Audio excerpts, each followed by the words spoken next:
rani ti mang na tu sik January cùng 1915 dân làng rong mẹ hang quang chiều lệ tâm mang long district long khâu kia lo gai đến lưu chu ra hai na tây xoang và ta từ lấy na hera hindi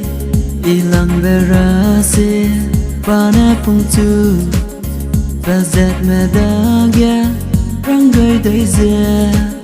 thì ngoan hình để giờ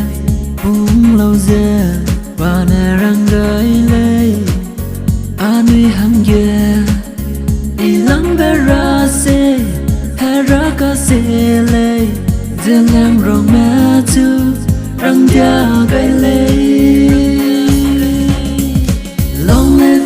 Long live Apu Rani se Ilay Hera Kama se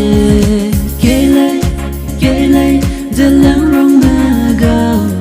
Wang lao Nai pui nye tư ra We welcome.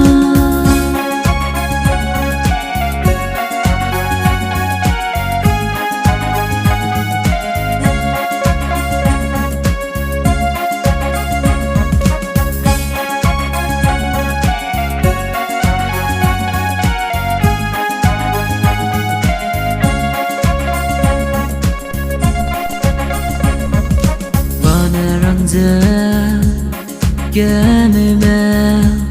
mi songa bamgu kana pana rangai benum lao sakan sia benai hami me mi songa bamgu kana patuza nong du na igule ilang verase pana pung chu và dệt mẹ đã ghé răng gây tới giờ thì ngoan hình để giờ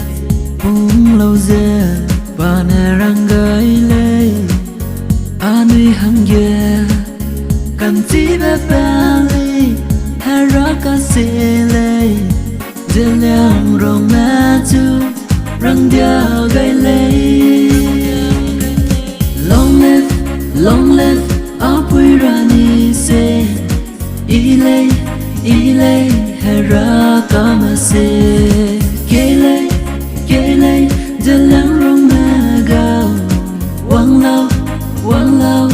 Nai pui nye tư ra We welcome.